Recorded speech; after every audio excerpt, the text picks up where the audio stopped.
Mummy mummy ક્યાં છો?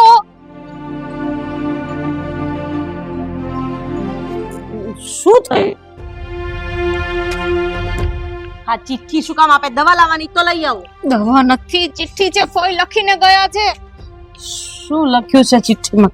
એ જ કે ફોઈ ઘર છોડીને જતા રહ્યા છે.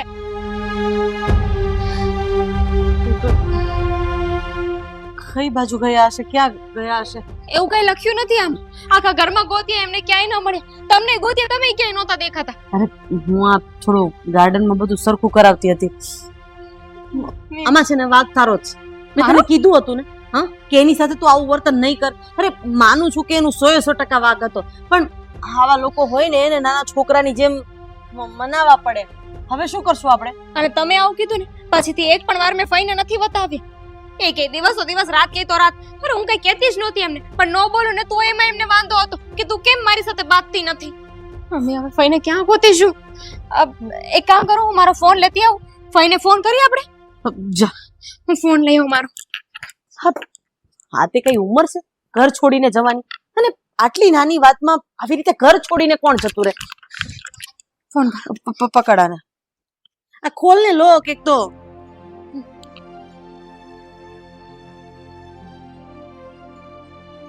ફોન તો એનો બંધ આવે છે. બીજો કોઈ નંબર? બીજો નંબર ક્યાં થયો? હા, અભયને ફોન કર. અભયને ફોન કર.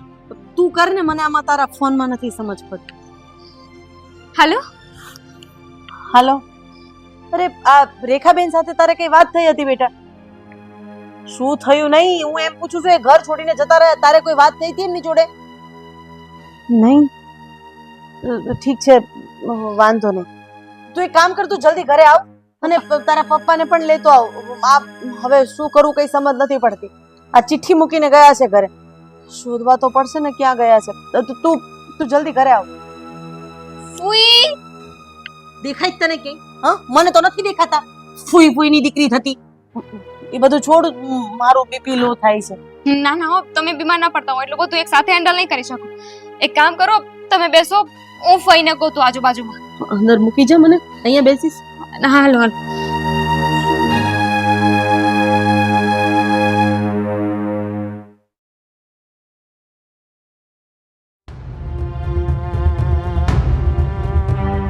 આ રેખા પણ ખરી છે. કયા વગરની ચિઠ્ઠી મૂકીને જતી રહી. ક્યાં શોધવી એને? આ બે છોકરાને તો મોકલા છે, પણ હું ફોન તો કરું એક ભાઈને. હા વિજય, આ મારી બેન રેખા તારા ઘરે આવી છે? નથી આવી? ના ના, પ્રોબ્લેમ કાંઈ નથી. એ ઘરેથી ગઈ છે એટલે મેં તું તને પૂછી દઉં તારા ઘરે આવી છે કે નહીં. ના કાંઈ વાંધો નહીં, હું પછી તને એવો જાણ કરું. ઓકે. હા પપ્પા કોને ફોન કર્યો હતો? આ પેલા વિજય કાકાને ફોન કર્યો હતો. કદાચ એના ઘરે ગયો હોય ને તો મેં તો પૂછી લઉં. ત્યાં પણ નથી? નહીં, વિજયના ઘરે ફોન કર્યો, ત્યાં પણ નથી. પેલા પરસોત્તમ કાકા, આપણા પેલા જૂના પડોશી, મેં તો એને સારું બનતું હતું, કદાચ ત્યાં રિસાઈને ગયો હોય તો એને પણ પૂછ્યું. અમે બસ સ્ટેશન, રેલવે સ્ટેશન બધે જોઈ આવ્યા. ફોટો બતાવીને પૂછી લીધું. કોઈએ ફઈને જોયા નથી, ક્યાંય પતો નથી. એટલું થાય પપ્પા, નજીકના મંદિર, ગાર્ડન, બધી જગ્યાએ ગયા, પણ એ ફઈને જોયા જ નથી ને. ખરેખર આમાં મારી જ ભૂલ છે. મારે એને સાચા બે ચાર શબ્દ કહેવાય ગયા ને તો બેનને ખોટું લાગી ગયું અને ઘર છોડીને જતી રહી. અરે આ ઉંમરે કઈ આ સારું લાગે? હું એ જ કહું છું કે તમે કહ્યું બરાબર છે, પણ કે આવું થોડી કરાતું હશે ને. આપણું તો વિચારવું જોઈએ ને. બધા પાછળથી કેટલા ટેન્શનમાં આવી જાય એમને નથી દેખાતું. આ ફઈનો સ્વભાવ છે ને, અમે પહેલેથી કહેતા હતા કે ફઈ છે ને યાર, એમનો સ્વભાવ બહુ ખરાબ થઈ ગયો છે. હા પપ્પા, આપણે લોકો એને કંઈ પણ ના શકીએ. અને આમ પણ ઘરમાં હતા ને ત્યારે હેરાન કર્યા સિવાય બીજું કંઈ કર્યું નહોતું. હવે ક્યારેક તો કોઈ માણસ બોલે કે ના બોલે, પછી એને આ બધી વાતને ઊંધી રીતે લેવાની શું જરૂર હતી? સાચું કહીએ તો ખોટું લાગી જાય, પણ ભાઈ હવે શું કરશું? ફઈ તો ક્યાંય મળતા નથી. પપ્પા શું કરવું? પોલીસ સ્ટેશનમાં? હા, હવે પપ્પા મને લાગે છે કે આપણે પોલીસને જાણ કરવી જ પડશે, કારણ કે ન કરે નારાયણ એને ફઈ કે આડોળું વિચારે. હા ભાઈ, તો એવો વિચાર નહીં કરો. મને જ્યાં સુધી ખબર છે ને ત્યાં સુધી આ રીંછદાર તો છે, પણ કોઈ આડોળું પગલું ભરે ને એવી તો નથી. એટલે તું એવું ટેન્શન નહીં લેતો. અરે હું એમ જ કહું છું કે એ પહેલા પોલીસ એમને શોધી લેશે એમ, એટલે આપણે પોલીસમાં જાણ કરીએ તો એ લોકો કદાચ સીસીટીવી ને આતે જોવે તો કદાચ ફટાફટ મળી જાય. હા રાઈટ વાત છે મોટા ભાઈ જુઓ પપ્પા અત્યારમાં સમય બહુ ખરાબ છે અને આમ પણ કહી ના શકાય ભાઈ એકલા ગયા છે અને કાલે કે ઊંધા જતું થયું તો સમાજને શું જવાબ આપીશું? તું એક કામ કર ને, તારો પેલો ફ્રેન્ડ છે ને સ્ટાફમાં, એક વખત એને કહે ને કે પર્સનલી તપાસ કરાવી જોવે તો શું છે કે ચોપડે નામ ન ચડે. એક વખત વાત કરી જો કે એમને એમ થતું હોય ખાલી મદદ કરી શકતો હોય તો કોઈ રીતે. હા, એ વાત ખરી છે. જાણીતો માણસ હોય ને તો શું ઘરની વાત ઘરમાં રહી જાય. નહીં તો બહાર હોવા થશે ને તો લોકો મારા પર જ મારતા થશે કે એની બેનને ના સાચવી શકે આ ભાઈ. રમેશભાઈ શું કામ ફોન કરતા હશે? સોસાયટીનું કંઈક મેન્ટેનન્સ. અરે પણ કે અત્યારે ફરી? મેન્ટેનન્સનો શું કરતા હશે ફરી અરે બોલો, પછી કેજો ને ભાઈ, સોસાયટીનું કંઈ પણ કામ હોય હું આવું છું ને મીટિંગમાં પછી. હે? હા હા હા હા, ક્યાં? હવે શું છે શું વાત છે? ઓકે, હા હા, ઠીક છે, થેન્ક યુ, હું જોઈ લઉં છું. હા હા, ના ના ટેન્શન ના, ના ના, એ કદાચ રિક્ષા નહીં મળતી હોય. હા હા, ભાઈ શું કહે છે ભાઈ? અરે એમને ફઈને છે ને રોડ ઉપર બેસેલા જોયા છે ત્યાં પાડા પાસે. પછી મેં એમને કઈ કીધું નહીં. તો એક કામ કર, તું છે ને અત્યારે જ જા, અત્યારે જા અને ગાડી લઈને એમને લઈને આવ કે રે. હું હમણાં લઈને આવું છું. હા. તું પપ્પાનું ધ્યાન રાખજે, એમનું બીપી હાઈ થઈ જાય છે. તમે બેસો, હમણાં લઈને હા તો જા. હા. સારું છે કે પેલા ભાઈએ જોયા અને સમયસર ફોન કરી દીધો. મને તો કેટલું ટેન્શન થતું હતું કે આ ફઈ કઈ ઊંધા જતું ના કરે તું સાથે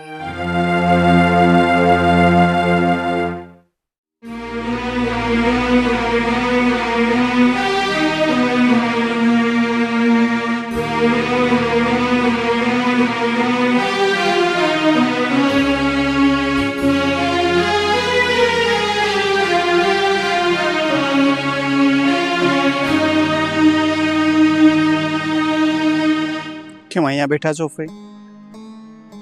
કઈ નહીં, હવે અહીંયા જ બેસવાનો વારો આવ્યો હોય ને એવું લાગે છે. જોઈએ હવે ભગવાન મારો શું રસ્તો કરે. આટલા બધા નારાજ થઈ ગયા અમારાથી? આવું કરવાનું? એમ પણ એ ઘરમાં મારી ફિકર કોને છે? અને તારે પણ અહીંયા આવવાની જરૂર શું હતી? જા ઘરે જા, બધા વાર જોતા હશે તારી. તમને એવું કેમ લાગે છે કે અમને તમારી ફિકર નથી? બધાના વર્તન પરથી તો એવું જ લાગે છે કે કોઈને મારી ફિકર નથી. ફઈ તમને ખબર જ છે ને કે માણસ ગુસ્સો કોના પર કરે? કે જેના પ્રત્યેને લાગણી હોય, પ્રેમ હોય, જેના કંઈ કહેવાથી એને દુઃખ લાગતું હોય, જેના ખરાબ વર્તનથી એને હર્ટ થતું હોય, એની સાથે જ ઝઘડો કરે કે એને કંઈ બોલે. જો તમારી સાથે અમારે કંઈ લેવા દેવા જ ન હોત, તમારા પર અમને કોઈ લાગણી જ ન હોત, તો અમે તમારી સાથે ઝઘડો જ શું કામ કરત? કે તમારી કોઈ વાતનું અમને ખોટું જ શું કામ લાગે? કારણ કે અમે તમારી પાસે થોડીક એક્સપેક્ટેશન રાખતા હતા, એક લાગણીની, એક પ્રેમની. એટલે અમને તમારાથી ખોટું લાગતું હતું. તમે આવી રીતે ગુસ્સો કરીને ઘર છોડીને ચાલ્યા જાઓ. પપ્પાની હાલત જોઈ છે, કેટલો અફસોસ કરતા હતા. હા, ભાઈ છે ને તમારો. હા, ભાઈના લીધે જ આજે મને વધારે ગુસ્સો આવ્યો, કારણ કે બધા બોલતા હતા ને ત્યાં સુધી તો સાંભળી લીધું, પણ હવે ભાઈ પણ મને ગમે તેમ બોલે છે અને હવે મારે એ ઘરમાં નથી રહેવું. મારું જે થવાનું હોય ને એ થાય, પણ હવે એ ઘરમાં હું પગ નહીં મૂકું. જુઓ ભાઈ, ગમે તે થાય પણ આપણે એક પરિવાર છીએ અને પરિવાર જ રહેવાના છીએ. તમારો ભાઈ બહેનનો સંબંધ કઈ તૂટી નથી જવાનો. ગમે તે કરો, લોહીના સંબંધ કઈ તૂટતા નથી. દૂર થવાથી શું સંબંધ તૂટી જશે? અને એ તમારી કેટલી ચિંતા કરે છે ત્યાં આવીને તમે જુઓ ને તો એક વખત ખબર પડે. મમ્મીએ પણ સવારથી કંઈ ખાધું નથી, નેહા પણ ચિંતા કરે છે. તો ભાઈ હું તમને હાથ જોડું છું, તમે ઘરે ચાલો. મેં ડિસિઝન લઈ લીધો છે કે હવે હું એ ઘરમાં પગ નહીં મૂકું, એટલે તું શાંતિથી ઘરે જા, મને સમજાવવાની કોઈ જરૂરત નથી. સારું, તો તમે ઘરે નહીં આવો ને તો મારે પણ ઘરે નથી જવું. આપણે બંને ક્યાંક અલગથી રહેશું. ચલો. હા, કેવી વાત કરે છે તું? ઘરે જા, મારે ઘરે નથી આવવું. શું હા, કામ? સમજી એમને હું ઘરે શું કામ જાઉં? મને કારણ કહેશો? ઘરે તારી બધા રાહ જોતા હશે. મારી હવે એ ઘરમાં કોઈને જરૂર નથી, એટલે હું એ ઘરમાં નહીં આવું ને તો ચાલશે. તું ઘરે જા શાંતિથી. બધા તમારી પણ રાહ જોઈને બેઠા છે. હું તમને એ જ કહું છું, એક વખત ઘરે આવીને જોઈ લો કે બધા તમારી કેટલી ચિંતા કરે છે. ભાઈ હું માનું છું કે આપણા ઘરમાં થોડીક રકઝક થતી હશે, તમને નેહાથી થોડાક પ્રોબ્લેમ હશે, નેહાને તમારાથી હશે, ક્યારેક હું તમારાથી કંઈક બોલી ગયો હોઈશ, પણ એનો મતલબ એવો તો નથી ને કે અમને તમારા પ્રત્યે પ્રેમ કે લાગણી નથી. પરિવારમાં આવું બધું ચાલ્યા કરતું હોય. અરે કયો પરિવાર એવો છે કે જેના ઘરમાં ઝઘડા ન થતા હોય, પણ બધા બેગ લઈને ઘરેથી નીકળી તો નથી જતા ને. અને એ પણ આવી રીતે કોઈને કહી આવી ના. પણ એમ પણ તે જ કીધું હતું ને કે હું એ ઘરમાં બોજ છું, તો આજથી એ બોજ મતી ગયો તમારા લોકો માટે. તમે લોકો શાંતિથી જીવો. હું ગુસ્સામાં બોલ્યો હતો, માનું છું. મારાથી વધારે પડતું બોલાઈ ગયો છે. હું કાન પકડું છું, હાથ જોડું છું, તમને અરે પગે હા, આવું બધું કરવાની જરૂર નથી રોહન. તમને હું પણ તને શાંતિથી જ કહું છું, તું ઘરે જતો રહે. હવે હું એ ઘરમાં પગ નહીં મૂકું. તમને તમારા ભાઈના સમશે. આ શું બોલે છે રોહન તું? આ ભાઈને સમજવાની શું જરૂર હતી? હવે તમારે આવું છે કે નહીં તમે નક્કી કરો.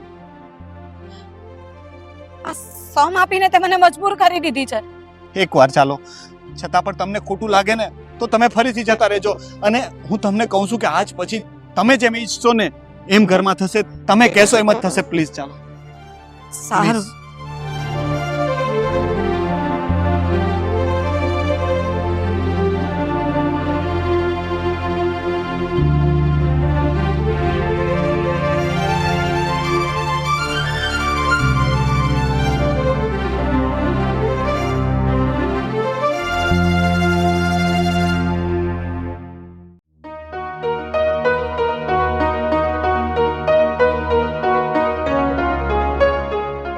આ છોકરો ફોન નથી ઉપાડતો. પપ્પા બેસો ને, બાઇકમાં હશે તો કેવી રીતે ફોન ઉપાડે? અરે પણ એને જવાબ તો આપવો પડે કે ભાઈ મળી ગયા છે, કે હું આવું છું, કઈ કહેવું તો પડે કે નહીં? અરે પણ મળી ગયા હોત તો એ તમને સામેથી ફોન ન કરી દેત. કેટલો ટાઈમ થયો ગયો, એને અડધો કલાક થઈ ગઈ છે. એકવાર તો તમે ભૂલ કરી છે, શું કામ ને એની એ ભૂલ વારંવાર કરી રહ્યા? અરે તો પણ શું કરું? આવી ગઈ તું? આમ આવતો ક્યાં ગઈ હતી તું? હે, આ કઈ રીત છે? ચિઠ્ઠી મૂકીને જતી રહે એટલે? એ શાંતિ રાખો, તમારું પ્રેશર હાઈ. અરે પણ શું શાંતિ રાખું? અને જરાય શરમ ન આવી ઘર મૂકીને જતા? અરે જે વાત આટલી હવે મોટી થઈ ગઈ છે એ વાતને હવે પતાવો ને ટૂંકમાં. મોટી થઈ ગઈ હોય ને તો બુદ્ધિ ચાલતી હોય કે હું આ રીતે જાઉં છું ને મારા ભાઈની આબરૂ જાશે. આમાં લોકો શું વાતો કરશે? શાંતિ રાખો ને, એટલા માટે જ તમને હું ત્યાં લઈને નતો ગયો, નહીં તો રોડ ઉપર આવું કરે. ભાઈ પણ તમે ક્યાં જતા રહ્યા હતા? બા આવું કોણ કરતું હશે? નાના છોકરા થઈ જાય ને એવું વર્તન કર્યું છે તમે. જો રેખાબેન, જે પણ કઈ હોય, કોઈની એ વાતનું તમને ખોટું લાગ્યું હોય તો આ બધા તરફથી હું તમારી માફી માંગુ છું, પણ હવે ઘર છોડીને મહેરબાની કરીને ક્યાંય નહીં જતા. હા ભાઈ, તમે ક્યાંય ન જતા. હવે હું તમને કાંઈ નહીં કહું, બસ તમે જેમ કહેશો ને એમ જ કરીશ. હા ભાઈ બાપ, તમારે જે કે પણ લાવવું હોય, જે કે પણ કહેશો ને હું બધું લઈ આવી આપીશ. બસ સોરી, પહેલા તો બધાને મારા તરફથી મારી જ ભૂલ હતી. પહેલા એમ થયું કે આ ઘરમાંથી હું નીકળી જઈશ અને મારો રસ્તો કરી લઈશ, પણ જ્યારે આ ઘર છોડીને ગઈ અને બહાર એકલી બેઠી હતી ત્યારે મને સમજાયું કે ભૂલ મારી જ છે. તમે બધા લોકો મને કેટલું સાચવતા હતા. બહાર એકલા બેસીને જ્યારે વિચાર કર્યો ને કે ક્યાં જઈશ, કોણ સાચવશે મને અને કઈ રીતે જીવીશ, ત્યારે મને સમજાયું કે આ મારો ભાઈ જે મારા માટે બાપથી એ વધારે છે. એણે મારા ગુસ્સાને સાચવ્યો, મને આટલા સમય સુધી સમજાવીને મોટી કરી, અને મારા ભાભી જેણે હંમેશા મને એમની દીકરીની જેમ જ સમજી છે અને એ રીતે જ મને સમજાવવાનો પ્રયત્ન પણ કર્યો છે. પણ મારી જ ભૂલ હતી કે હું એમની વાત પણ ન સમજી શકી. અરે આ બધા તો નાના હતા મારાથી, તો પણ મેં એ લોકો મેં એ લોકો કરતા હું નાની હોઉં ને એવું વર્તન કર્યું છે. તો પહેલા તો તમે બધા મને માફ કરી દેજો કે હું તમને લોકોને નહીં સમજી શકી. અને મારો ભાઈ મને માફ કરી દેજે. મારી બહુ મોટી ભૂલ થઈ ગઈ કે હું તમને નહીં સમજી શકી અને તમારા ગુસ્સા પર વધારે ગુસ્સે થઈને આ ઘર છોડીને જતી રહી. ઠીક છે, જે થયું ને એ બધું ભૂલી જા. હવે તને એક વસ્તુ સમજાય છે ને કે આ પરિવારના સભ્યો તારી સાથે કઈ રીતે રહેવા માંગે છે, અને હવે તારા મગજમાં એટલું તો ફિટ કરી લેજે.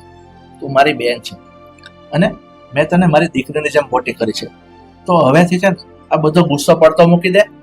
જો આ નેહા બહુ છે ને એ નાની છે તારા કરતા, એ તું કહે ને એમ કરશે. એટલે હવે મહેરબાની કરીને તું શાંત સ્વભાવ તારો કરી દે ને તો આ ઘરમાં તારા માટે દરવાજા ખુલ્લા જ છે અને તારો ભાઈ બેઠો ને ત્યાં સુધી તારે ચિંતા કરવાની જરૂર નથી હવે. સાચી વાત છે. આ નેહા વહુ તો સારી જ હતી, મારું બધું કામ કરી લેતી હતી, મને સાચવી પણ લેતી હતી, પણ એના લગ્ન જીવનથી મને થોડી બળતરા પણ થતી હતી. ને જીવનને બળતરા બાપ, આ કેવી વાત કરો છો? એટલે કે મને એવું થતું હતું કે આટલી ઉંમર થવા છતાંય હું એકલી છું અને બધા સારી રીતે જીવે છે, અને એ બધી વાત બધી મારા મગજ. હવે આ બધું છોડો, જાગ્યા ત્યારથી સવાર. હવે હવે એક કામ કરો, આજે જે અત્યારની જે રસોઈ છે ને એ ફૈબા બનાવશે નહીં? હા પણ ભાભી તમને તો ખબર છે મને ક્યાં આવડે છે. હું શીખવાડીશ ને, હું શીખવાડીશ. હું કહું એમ જ વઘાર કરજો. તો વાંધો નહીં, તો હું વગર કરી નાખીશ. તો બહાર જમવા જશું ભાઈ હે? આજે આપણે પ્રયોગનો જોયું ને ભાભી, અરે અમે દેડકા થોડા છીએ, તમે એક્સપેરિમેન્ટ અમારા પર કરશો બધી. મારા ભાભી સાથે છે ને એટલે કોઈ એક્સપેરિમેન્ટ નહીં થાય. અને મારી વાત સાંભળ, ત્યાં શું કીધું તારા ભાભી તારી સાથે છે. તને ખબર છે તારા માટે બીજા ખુશીના સમાચાર છે.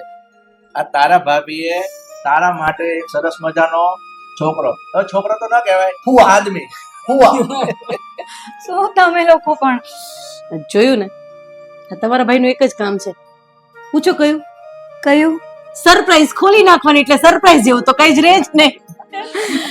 કઈ નહીં, પણ હવે મારા ભાભીએ જે મારા માટે વિચાર્યું હશે ને એ બેસ્ટ જ હશે, અને હું એક્સેપ્ટ કરું છું.